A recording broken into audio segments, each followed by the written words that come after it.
یہ کہانی ہے ایک بادشاہ اور 4 کنیزوں کی۔ چلیے کہانی کو شروع کرتے ہیں۔ ایک وقت کی بات ہے، ایک بادشاہ تھا جس کی 4 کنیزیں تھیں۔ وہ ان سب سے محبت کرتا تھا، لیکن ایک سے اس کو محبت زیادہ تھی۔ بادشاہ کی چوتھی کنیز سب سے زیادہ خوبصورت تھی اور وہ اس کو بہت زیادہ محبت کرتا تھا، اس کے لیے قیمتی لباس خریدتا، زیورات خریدتا۔ تیسری کنیز بادشاہ کو بہت عزیز تھی، وہ ہوشیار تھی، خوش اخلاق تھی۔ بادشاہ اس پر فخر کرتا، دوسروں کے سامنے اس کی تعریف کرتا، مگر اس سے ڈرتا تھا کہ کوئی اسے چھین نہ لے۔ دوسری کنیز وفادار تھی، جب کبھی بادشاہ مشکل میں ہوتا وہ ہمیشہ اس کا ساتھ ہوتی، اس سے مشورہ کرتا، وہ اس کی مدد کرتی اور ہمیشہ اس کے ساتھ رہتی۔ چوتھی کنیز، اب پہلی کنیز کی بات کریں جو سب سے پرانی تھی، وہ خاموشی سے بادشاہ کی خدمت کرتی، اس سے وفا کرتی، کبھی بھی اسے شکایت نہ کرتی، لیکن بادشاہ تھا کہ جو اس کو اہمیت نہ دیتا تھا۔ اچانک کیا ہوا، بادشاہ بیمار ہو گیا۔ جیسے ہی بادشاہ بیمار پڑا، اسے پتہ چلا کہ اب اس کی موت قریب ہے۔ وہ افسردہ ہوا اور سوچنے لگا، میں اپنی زندگی میں جن سے محبت کرتا تھا، کیا وہ میرے ساتھ قبر میں چلیں گے؟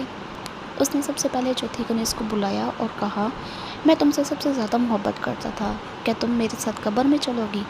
چوتھی کنیز نے فوراً کہا، ہرگز نہیں بادشاہ سلامت، اور وہاں سے چلی گئی۔ بادشاہ کو صدمہ ہوا، پھر اس نے تیسری کنیز کو بلایا اور یہی سوال اس سے کیا۔ اس نے کہا، نہیں بادشاہ سلامت، میں آپ کے دفن ہونے کے بعد کسی اور کے ساتھ ہو جاؤں گی، اور بادشاہ کا دل دکھا اور وہ ٹوٹ گیا۔